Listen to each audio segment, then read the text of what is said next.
Bonjour tout le monde, hello, bonjour, j'espère que vous allez bien, que je vous retrouve en pleine forme ce matin et si ce n'est pas le cas, prenez soin de vous pour vous mettre en forme. Aujourd'hui, je vais répondre à la question de Emeric qui me demande, il y a deux questions. La première, c'est quoi être heureux? Et la deuxième, comment avoir plus confiance en moi? Pour répondre à la première question, c'est quoi être heureux? Je vais utiliser une citation que j'aime bien. Euh, je triche, je vais la lire parce que je ne veux pas me tromper dans les mots à utiliser. Une citation d'Aristote qui m'inspire beaucoup. Être heureux ne signifie pas que tout est parfait, cela signifie que vous avez décidé de regarder au-delà des imperfections. Être heureux ne signifie pas que tout est parfait, cela signifie que vous avez décidé de regarder au-delà des imperfections. Être heureux, c'est un choix. C'est un choix qu'on fait de regarder la vie comme ça ne peut nous faire du bien. Mais pas se mettre la tête dans un sac en disant tout va bien dans le meilleur du monde. Non, vous avez besoin de voir la réalité des choses. Mais la réalité des choses, c'est ni bien ni mauvais, c'est la vie. C'est les événements. Après, c'est comment je choisis de le vivre. Et là, vous avez du pouvoir. Vous n'avez pas du pouvoir sur le monde extérieur. N'essayez même pas, c'est pas la peine. Si vous voulez qu'il pleuve, alors vous pouvez faire des prières et des machins, de marabouts, machin truc. Mais bon, voilà, c'est assez aléatoire quand même. Vous n'avez pas la main mise dessus. Pareil pour les gens qui sont autour de vous. Vous n'avez pas la main mise sur eux. Vous ne pouvez pas les changer. C'est comme ça. Et j'accepte que c'est comme ça. Et que c'est pas en mon pouvoir. Par contre, je reprends mon pouvoir sur ce que j'ai possibilité de faire. Et c'est en moi. En moi, j'ai toutes les possibilités. En moi, je suis capable d'aller regarder quand je sais faire. Hein. Bien sûr, il y a un temps d'apprentissage parce que quand on n'a jamais appris, c'est pas au moment où il nous arrive une tuile qu'on sait faire. Non, il faut le faire au moment où ça va bien. Au moment où justement ça va bien. Vous vous sentez capable d'apprendre de nouvelles choses. Pour ça, il faut que vous sachiez calmer votre discours interne. La petite voix là, ça peut être une connasse des fois. Une vraie. Voilà. C'est quand même nous-mêmes qui nous faisons le plus de mal avec notre petite voix interne. Quand on se sent attaqué par les autres, quand on sent les critiques, c'est parce qu'il y a une part de nous qui y croit. Enfin, quand moi, quelqu'un vient me voir et me dit « Ah, t'es un gros éléphant », ça me touche pas, je suis pas un éléphant. Et en plus, je me sens pas grosse. Bon, peut-être un peu des fesses, mais bon, ça c'est autre chose. Ça me touche pas, parce que j'y crois pas. Si ça me touche, c'est qu'il y a une part de moi qui y croit. Donc c'est cette part-là que je vais aller regarder. Je vais aller regarder ce qu'il y a derrière. Souvent, c'est une blessure. Hein, soyons honnêtes. Ce qui nous fait du mal, c'est rarement « Tout va bien dans le meilleur des mondes, j'ai passé une super journée. » Non. Non, pas vraiment, non. Après, c'est un choix. Quel choix je mets pour regarder ce qui m'entoure? Par exemple, le confinement. Ça peut être dramatique pour certains, neutre pour d'autres, positif pour d'autres. Quel choix je mets? C'est-à-dire que quel sens j'y mets? Est-ce que je veux voir que c'est une opportunité, un moyen de changer les habitudes, de me reconstruire, de réajuster? Tiens, il y avait des conflits avec mes enfants et mon mari. Oh, bah dis donc, c'est peut-être une belle occasion, on est enfermés tous ensemble pour réajuster les choses. 24 heures sur 24, dis donc. Oui, forcément, hein, ça va réajuster un peu les choses. Bon, après, vous n'avez pas la main mise sur les autres. Peut-être qu'ils ne vont pas vouloir changer. Et déjà, vous, comment je peux vivre les choses autrement? Comment je peux lâcher? Comment je peux accepter mes frustrations, les moments où ça va pas, être bienveillant envers moi. C'est ça aussi être heureux. Ah, exemple, hier. Hier, ma voiture a fait un gros câlin à un poteau énorme dans mon parking et toute l'aile. Alors sur le moment, j'étais pas heureuse, hein, on est d'accord, hein, voilà. Il y a un adage qui dit « ce qui est fini est fini ». Alors oui, voilà, en remontant les escaliers de mon parking, je me répétais ça. Ce qui est fini est fini, ce qui est fait est fait. Je ne changerai pas le fait que ma voiture, elle est... Voilà. En plus, je suis passée au tiers il y a 4 mois, 5 mois. Donc, je ne peux même pas faire jouer l'assurance. Voilà. Donc, c'est pas. Ma voiture va être comme ça. Ok, d'accord. Bon.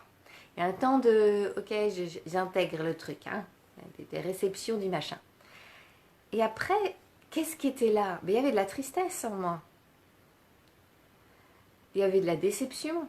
Je n'étais pas capable de prendre soin des choses qui m'appartiennent et auxquelles je tiens. Ma voiture, c'est ma voiture déjà. Et voilà, j'y tiens quoi. C'est ma voiture quand même. Alors, oui, j'en prends pas soin comme d'autres. Voilà, illustrer la voiture. Bon, là, en ce moment, elle est dans le parking, elle prend la poussière. Voilà. Mais j'y tiens quand même. Et donc, il y a une part de moi qui était triste. Et ben, j'ai pris un temps pour accueillir ça. Prendre soin de moi et de toutes mes parts. Et celle qui était en colère parce que zut, t'aurais dû faire attention. Ouais, ça dit ça à l'intérieur de moi. T'es nul, franchement, t'aurais dû faire attention, machin. Et après, je me suis rendu compte qu'avant même de prendre la clé de la voiture, j'étais super fatiguée. Et en fait, j'aurais pas dû la prendre, la clé de cette voiture. J'aurais dû me reposer. Et voilà, souvent, j'ai tendance à rester dans le flot, même quand il y a une part de moi qui me dit « Hey, relâche, repose-toi ». Je me suis reposée après. Bon, la vie a tendance à me donner des petits coups de pied aux fesses comme ça régulièrement en me disant « Hey, tu te reposes, oui? Hey, t'arrêtes ?» Bon, bah, soit on n'écoute pas. Ça m'est déjà arrivé, hein. Et du coup, ben, ça a continué. Parce que la première fois, c'est un petit. Puis après, on met un plus gros, puis encore un plus gros, puis un plus gros. Puis après, double fracture du pied. Ah ben là, je pouvais plus bouger. J'étais obligée de me reposer, il n'y a pas de problème. Voilà. Ah, je me suis démis une épaule. Je me suis cassé un genou. Comment ça? Il faut que je me repose? Oh bah dis donc, je comprends pas. Oui, mais c'est mon corps qui envoie des signaux. Eh, t'as fini, oui, t'arrêtes. Et là, c'est un peu comme si le monde entier, en tout cas occidental,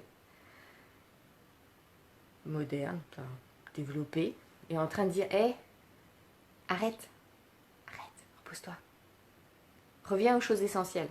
Stop. » Ça, c'est le sens que j'y mets moi. Et ça me permet d'être plus heureuse. Il y en a d'autres. Bon, c'est sûr que si vous écoutez les médias en permanence, ça ne va pas vous aider. Hein.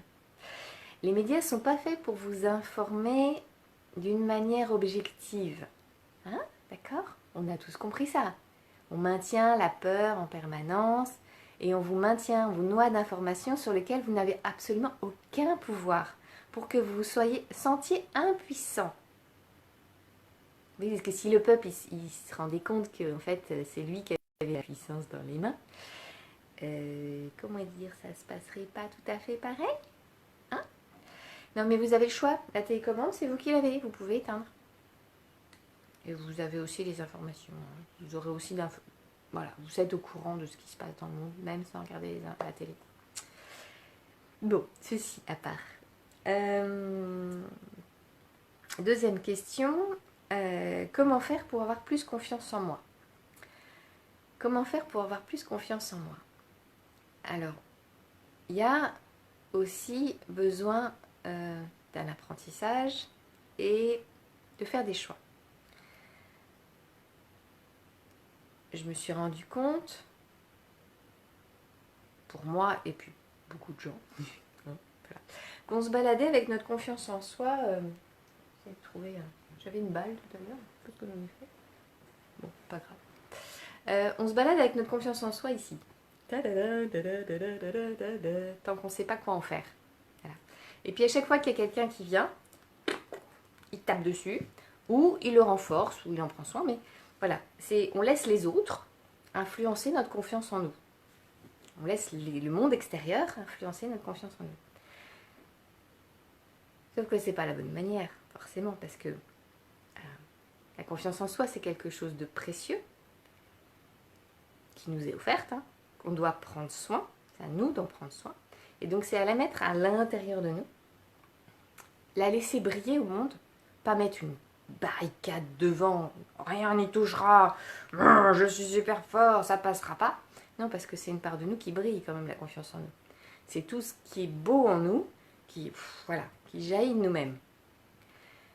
Donc la confiance en soi, c'est à mettre à l'intérieur de soi. Attention, à l'intérieur de soi, il y a un petit discours intérieur, notre petite voix intérieure, qui a tendance à être pire que le monde extérieur et qui vient taper sur notre conscience en soi.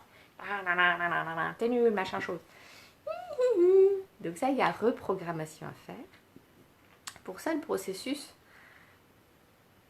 il peut être apporté par plein de moyens différents, mais il y a besoin de revenir à un contrôle de qui nous sommes, de nos pensées, de comment ça fonctionne.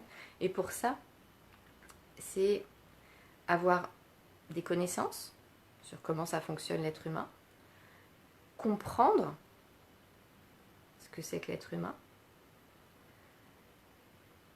arriver à observer, donc plutôt qu'observer le monde extérieur, on retourne et on observe le monde à l'intérieur. Comment ça va? Qu'est-ce que ça fait à l'intérieur de moi? Utiliser notre intention pour aller vers là où on veut aller, faire des choix. C'est ok. Il y a ça. Hier, j'avais le choix de dire oh, ma journée elle est pourrie parce que j'ai abîmé ma voiture. Non, j'ai pris 1 heure, je me suis mis sous ma couette, toute seule. J'ai dit à mon mari, tu fais en sorte de gérer les enfants, je veux pas vous entendre. Et j'ai été chercher ma peur.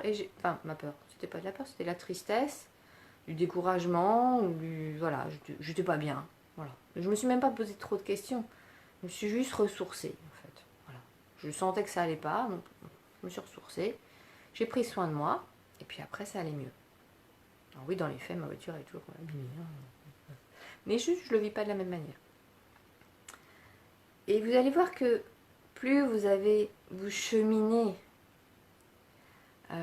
vers cette prise de conscience de qui vous êtes, comment ça fonctionne à l'intérieur de vous, que vous renforcez tout ce que vous faites bien, tout ce que vous faites de bien. Vous le rajoutez dans votre confiance en vous, le rajoutez, vous rajoutez, vous rajoutez. Vous reprenez le contrôle de vos pensées. Pour ça, il y a un processus, hein, il y a besoin d'apprendre à observer sans juger, à être focus, à contempler. Bon, il y a tout un processus. Et puis, il y a un truc qui marche bien pour avoir plus confiance en soi, c'est de se mettre un peu en danger. C'est de sortir un tout petit peu de notre zone de confort. Aller au challenge. Pas dans un truc compliqué. Prenez pas un truc trop fort. Mais à force de vous emmener vers des choses que vous allez vous voir réussir, ou pas tout à fait bien, c'est pas grave. Cherchez pas la perfection, cherchez à faire. Plus vous allez être dans l'action, dans le faire, plus votre confiance... Mais sinon, j'ai réussi. Ah mais, bon ça, c'était pas parfait, mais c'était bien. J'ai réussi. Et puis là aussi. Et puis là aussi, j'ai réussi. Donc, oh, attends, j'ai réussi. Oh, c'est génial et tout. Voilà. Vous allez renforcer ça. C'est l'expérience qui va ramener aussi plus de confiance en vous. Ça va s'ouvrir, ça va se développer. Vous allez sentir que, voilà, ça fait un peu un truc de, je suis inatteignable. Regardez les gens qui partent faire le tour du monde tout seuls.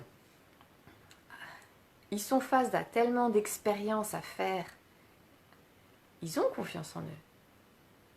Parce qu'ils ont expérimenté, ils ont été sur le terrain. Ils n'ont pas fait que lire des livres. Ils ont marché le terrain.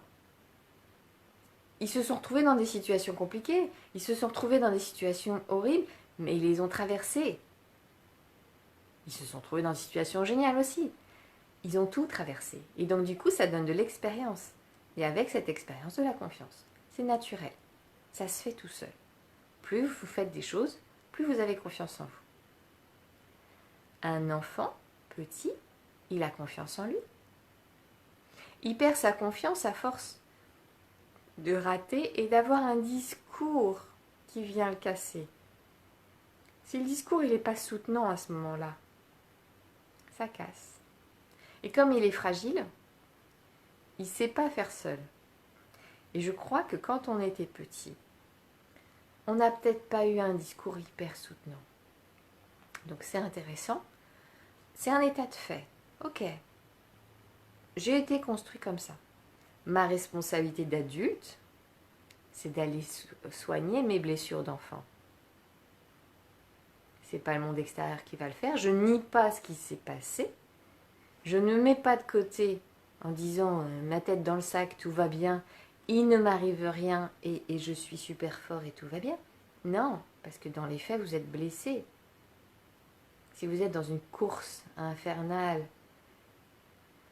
à vouloir être le meilleur, machin truc bidule, vous l'aurez peut-être aussi un peu. Vous n'allez pas regarder vos blessures et elles vont vous rattraper. Parce que une blessure qui n'est pas soignée,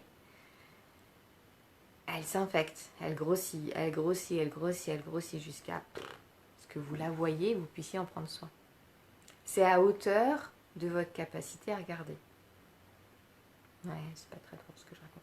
Elle est longue cette vidéo, hein. Bon, je m'arrête là. Aymeric, si jamais tu as d'autres questions, n'hésite pas à les mettre en commentaire, je compléterai. Les autres aussi. N'hésitez pas à me solliciter, à ce je répondrai avec plaisir.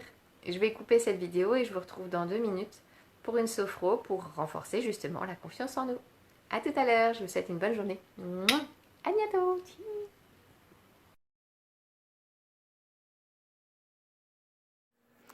Et n'oubliez pas de liker, partager, vous abonner à ma chaîne et de poser vos questions en commentaire. Bisous, merci.